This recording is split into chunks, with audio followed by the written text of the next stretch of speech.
Mother of mercy, I hated the Grinch so much. I could not stand this disgusting piece of sanitized corporate slop with no ounce of personality or wit or charm whatsoever. The animation is literally the only thing worthy of praise in this empty fucking void of quote-unquote entertainment. It made me long for the days of the Jim Carrey Grinch, a movie I really didn't like, but at least I felt something watching that. At least it was funny bad and had a distinct personality to it. Illumination's Grinch is empty and lifeless, completely devoid of anything worth talking about or remembering. The only cultural impact this movie had was when it arbitrarily became the poster boy for an infamous fake Smash Bros. Leak. Without that, there is no reason anyone would talk about this pathetic excuse for a feature film. I feel like most people watching all the Illumination films wouldn't rank this as low as I have, since compared to some of the obnoxious shit present in the studio's other work, this one is pretty tame and inoffensive.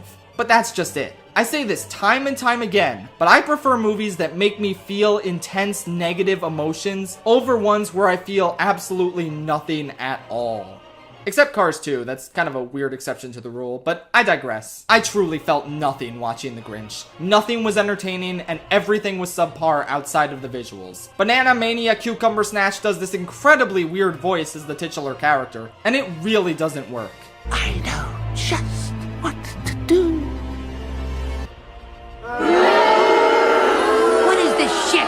I kept picturing someone like Patton Oswalt in this role, and I think it would have turned out a lot better. The voice we got comes across as more weird than nasty and mischievous. Which, by the way, that's the whole character. He's not really villainous at all, he's just a mildly grumpy weirdo who never does anything that lives up to the character's reputation. The original Grinch looked and felt deeply sinister. The Jim Carrey Grinch was a fucking menace to society. This one, he eats a pickle without paying for it, and he knocks a jar off the shelf. Whoa, watch out, we got a bad boy over here. They chalk all of his incredibly mild meanness up to his backstory of never having a family during Christmas time. It's so generic and trite and played out. And even though his backstory in the Jim Carrey version was kinda dumb, I definitely wouldn't call it generic. On top of that, his backstory sometimes causes him to do kind things before he's supposed to have his big redemption at the end. Like in this version, he catches a reindeer, but then lets it go because its family shows up. And he never had a family, so he doesn't want to separate them. Oh no! The other Grinches would have been like tough shit and forced the reindeer to help, only trying to get him back with his family after he has the change of heart at the end. By having him do something completely selfless and kind in the middle of the movie, you basically destroyed the impact of the ending where he's supposed to do his first truly kind act. Which, may I remind you, is the entire point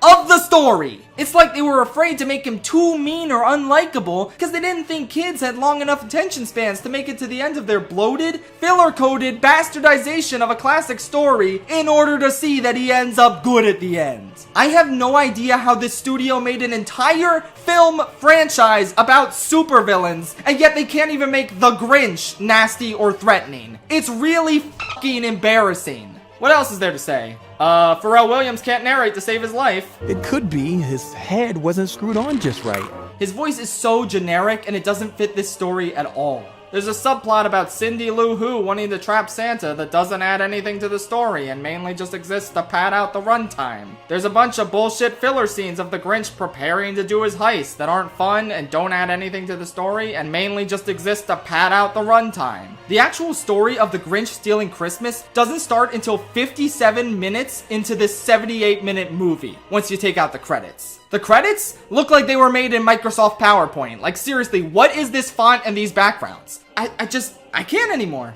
This is legitimately worthless. The 60s short is an infinitely better way to experience the story of the book, and the Jim Carrey Grinch is an infinitely better way to experience a hilarious, unforgettable bastardization of the book. This version has no purpose and added nothing to the story of the Grinch or the world as a whole. The emptiness of its existence would be hysterical if it wasn't so truly, truly sad.